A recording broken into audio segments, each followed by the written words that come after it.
Hey friends, welcome back to Burn Stress, Lose Weight. Today's podcast episode is intentionally timed to land in your earbuds the very first week of February. And this is because I have seen both for myself and for many of you, for a lot of my clients, that fresh start excitement high of January 1st has officially fizzled away. I think that there's even data that 90% of people that had a goal on January 1st have allowed their belief in themselves to diminish down to almost nothing. And maybe you have found yourself slipping into old patterns, old habits from last year that have kept you stuck towards achieving your goals. Now, it's very normal and really nice to believe in yourself, to have that excitement and to have those thoughts that really do feel good and probably create a lot of confidence. But for most of us, if we haven't actually achieved a goal, it can feel hard to tap into belief. And that's bringing me to today's podcast episode. This is a workshop that I held for just my clients inside Burn Stress, Lose Weight last year that walked through the 5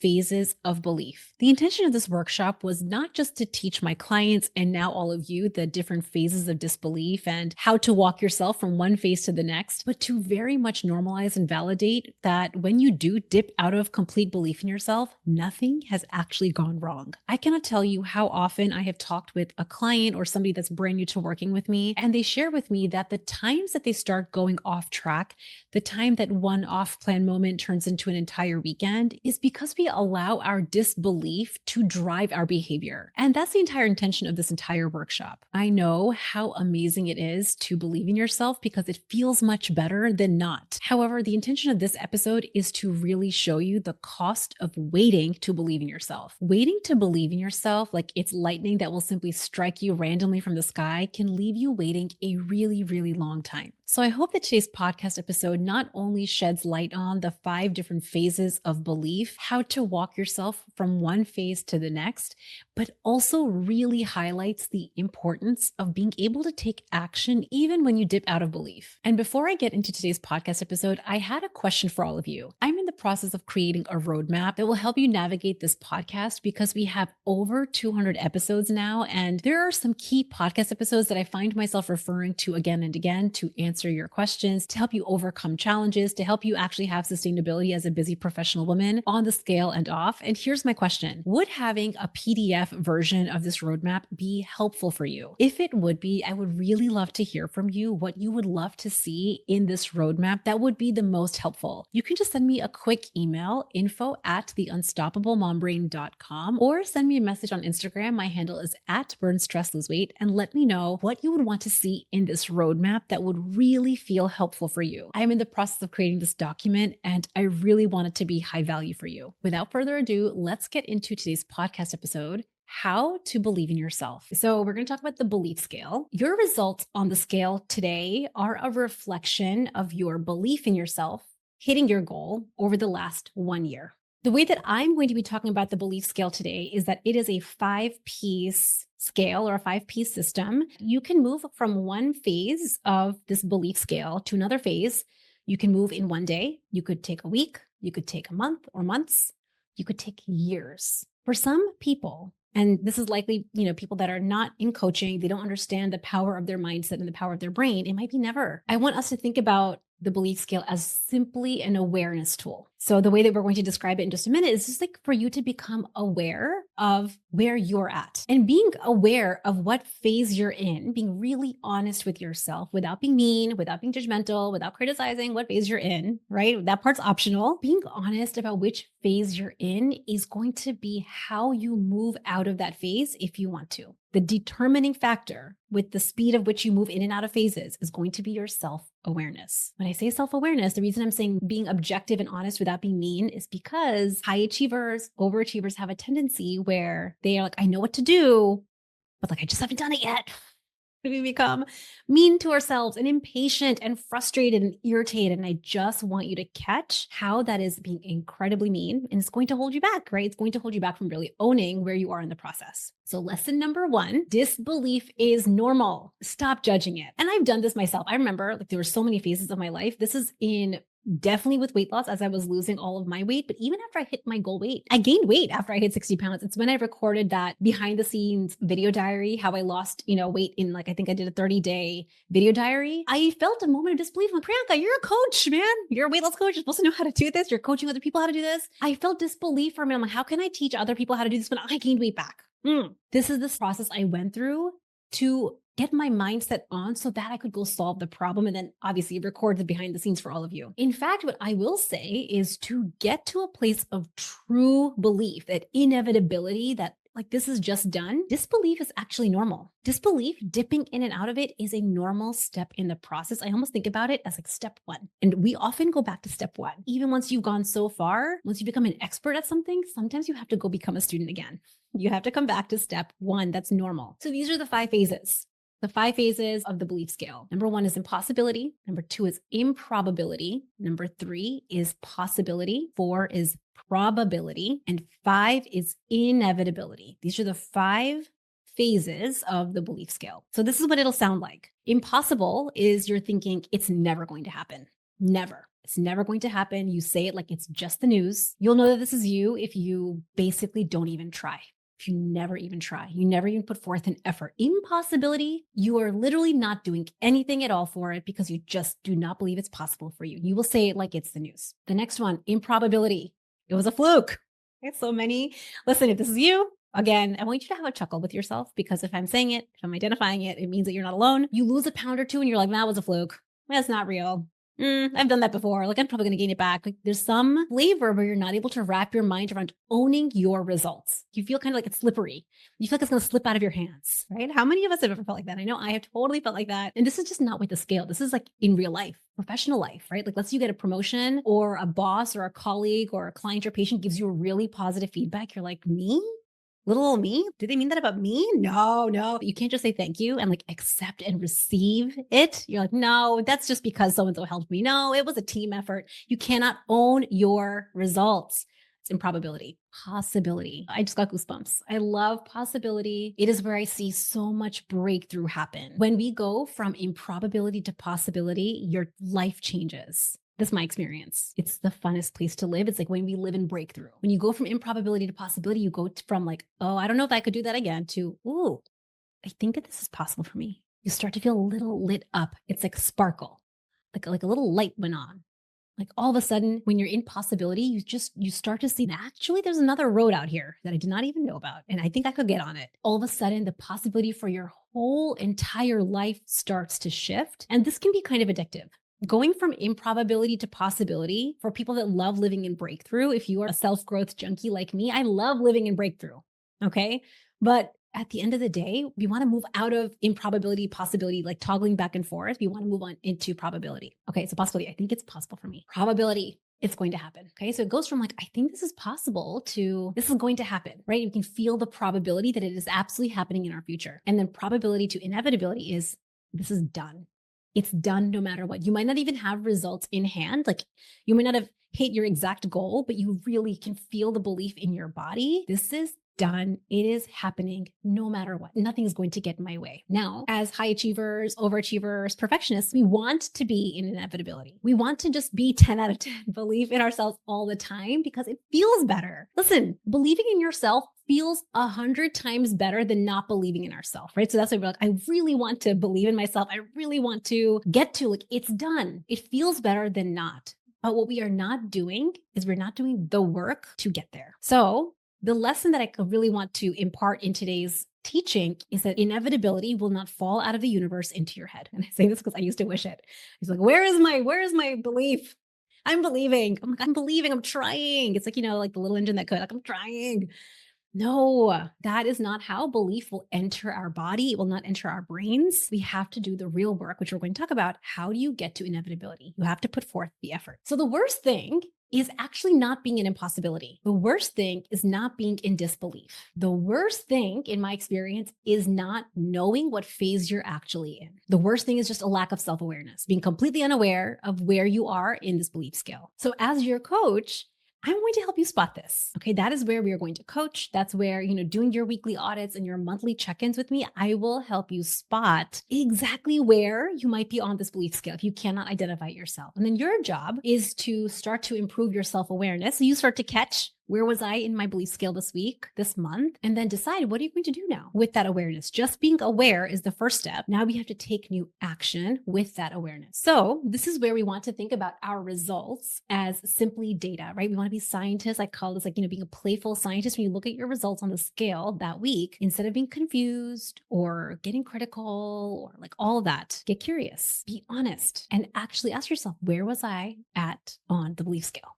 Did I believe in myself this week? When you are in deep belief, truly deep belief, not just a homework assignment that you're checking off a list, surface level, I'm believing. We know when we're really believing in ourselves versus when it's kind of surface level. When you are deeply believing in yourself and your goal, the kind of actions you take, the quality of actions you take is higher level. The results will always speak for themselves. Your results will always tell you where you are at in your belief scale. So the question might be, I can hear you asking, so Priyanka, how do I believe something new? If I'm in improbable or if I'm impossible, how do I move up or go into the next phase? The way that you move from one phase to the next is you practice it like you would practice anything else. There's no agenda, no pressure, no fear, keeping it light, fun, and even humorous. The way that you would connect with yourself if you were a child. I like to use kid examples, right? So think about when you're with your kid and you want to practice something new, they're so much more likely to want to practice it if we make it fun and light and playful, and we don't stick a grade on it. We don't make an agenda out of it. It's we have to practice the piano, right? 30 minutes a day because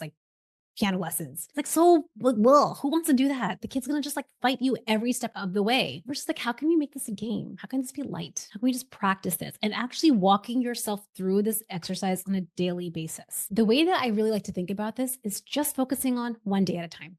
Just start with today. So when you start practicing, when you're going from oh, I don't know, it's a fluke, I don't know if I can, normal, you're in improbability. When you want to go to the next step of it's possible for me, you just start thinking thoughts that make you see that it's possible for you. I wonder how this might be possible for me. This is possible for me. Actually thinking those sentences in your mind. And here's the thing, when you start thinking those sentences in your mind, you don't argue with yourself. The universe will conspire to help you see the reality of that. The universe will conspire for you. It will start to show you, wait a second, I think it is actually possible. And when you start feeling possibility, what ends up happening is you start taking slightly different action, right? You put in more of an effort. And when you do that, you will create small wins, perpetuating more evidence that it is in fact possible for you. So this is a cycle that we get to really build on. The reality is, as I was sharing at the start, this is not a linear we just go from disbelief to belief. We're going to go backwards at times. You might have had a series of wins, maybe you lost a lot of weight, but then maybe you hit a plot twist. What happens then? You might very normally dip out of belief. Nothing has gone wrong. Now, what will go wrong is when you hit a plot twist, you gain a pound, you go off plan, something comes awry, you might dip out of belief. Normal. This is where we need to use self-awareness as a tool. Oh, I just dipped out of belief. Have a plan. We're going to talk about what that plan is, as opposed to what we might typically do. We dip out of belief and we let disbelief drive our car, right? We lean out. We don't put in full effort. We don't prioritize this. We just F it, screw it, next week, next month, right? So we don't want disbelief to just go on and on and on. We need to use this as self-awareness. Disbelief is not a problem. You're going to dip in and out of it at times. The rate at which you dip in and dip out, stay in and stay out is going to be based on your intentionality, self-coaching or self-journaling practice, and the thoughts you're going to practice on a day-to-day basis. When you dip out of belief, normal. I dip out of belief all the time. I'm just going to dip right back in. So the steps to do this when you dip out of belief is simply Calm Habit 90 using the ABCD method. Do it anyway. So A is awareness tool, right? Oh, okay. I dipped out of belief. Nothing's wrong. It's normal. I dipped out of belief. My results went up. The scale went up. I went off plan. Normal. B, take a breath. Ground. You're safe. You're okay. Nothing has gone wrong. C, practice courage. Listen, it's uncomfortable to take action when you're not believing in yourself. It's not the funnest. Belief is way more fun. Do it anyway. D, do it anyway, which means even if you feel disbelief, do your plan anyway. That is how you'll start creating small wins and evidence, and you will start to step out of disbelief. Think about for yourself on a scale of 1 to 10, what has your belief been in you hitting this goal? 10 out of 10 is really full grounded belief. A 1 is total disbelief. When have you noticed the most results on the scale? Going in the direction you wanted to go, where was your belief at that time? And vice versa. When you feel you've gotten stuck on the scale, when you've gotten frustrated, when you've done the half-ass, all of the in and out, where was your belief in yourself hitting this goal then? This is for everyone. I feel this is going to be juicy. This is going to be a little ooh for some of you. If your results are not what you want them to be, and that drives you to quit, give up, micro little blah, blah, blah, I don't know that you were ever believing to begin with. Let's say, the scale goes up a pound. I don't ever think it's not working, ever. Now my brain goes to, I wonder what I didn't do.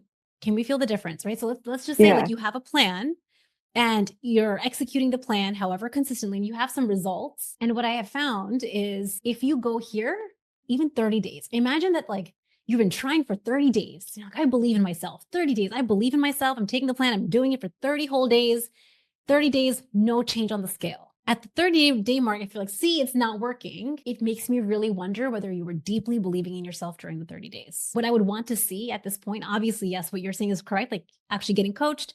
Like, let's get curious. Let's figure this out. Like, let's get investigative. Like, why are these the results? The only way that that's going to happen is if you come here.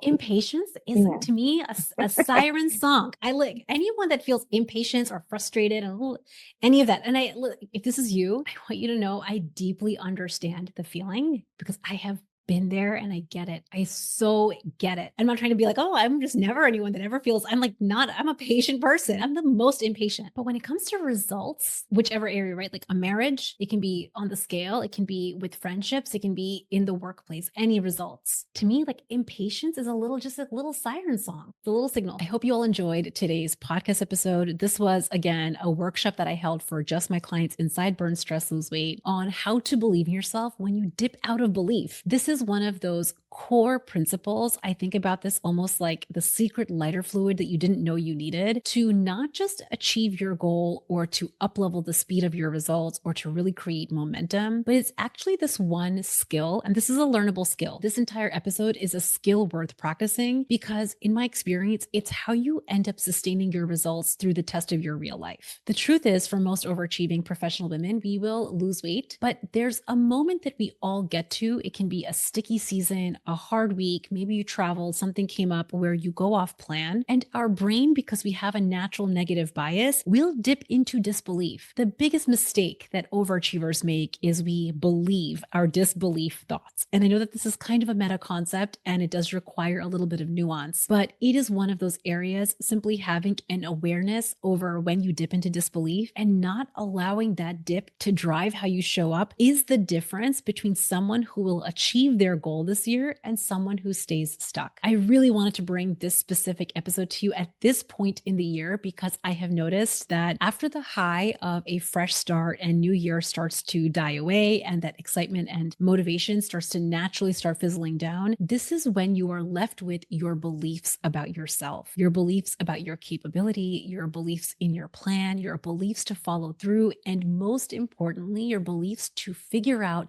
anything that comes your way. I hope that this episode, particularly when you go from phase 2 to 3, does create that spark of a feeling because all you need is that small spark to take action. And just know this. Even when you're not believing in yourself, when you have a lot of evidence that things have gone sideways in the past, when the world is feeling really challenging and there is a lot happening in your community, at work, and at home, it is really easy to put this off on the side or put it back on the back burner. But the one thing I know without a shadow of a doubt is when you don't feel your best, you cannot bring your best. And that starts and ends with the thoughts you have and how you show up when you have a dip in your mood. I hope you enjoyed today's podcast episode. If you found it helpful and valuable, I would love to hear from you. Leave us a rating and review on your favorite podcast platform. Share this episode with a friend or someone in your community. And please let us know via email or over on Instagram what you want to see in that roadmap that I'm putting together for you. What would you find so valuable? What would just light you up? That's what I want to know. What would just light you up? That's what I want to know. That's what I'm going to create for you. It's going to be something that I put together and definitely will offer to all of you, but I really want it to be something that truly is valuable for you. So I'd love to know. Connect with me over on Instagram. My handle is @BurnStressLoseWeight. You can email me info@theunstoppablemombrain.com. And I hope you give yourselves permission to feel better so you can bring your best self to every part of your life. Bye. One lesson that I have learned over the years is when women feel better on the inside out, everyone around them gets to benefit. your career, your family, you all get to claim the up level. So if today's podcast episode gave you a new way to think or maybe challenge an old perspective that you've had, take it with you the rest of this week. And if this podcast episode resonated with you, I would love it so much if you could leave us a rating and review and share this episode with a friend or in your local community. And if you know you want more support and structure in achieving your body goals this year, it might be time for us to work together. Head over to www.burnstressloseweight.com where I have the latest resources and all of the information about how you can work with me. I hope you guys have an amazing week, and I will see you at the next one.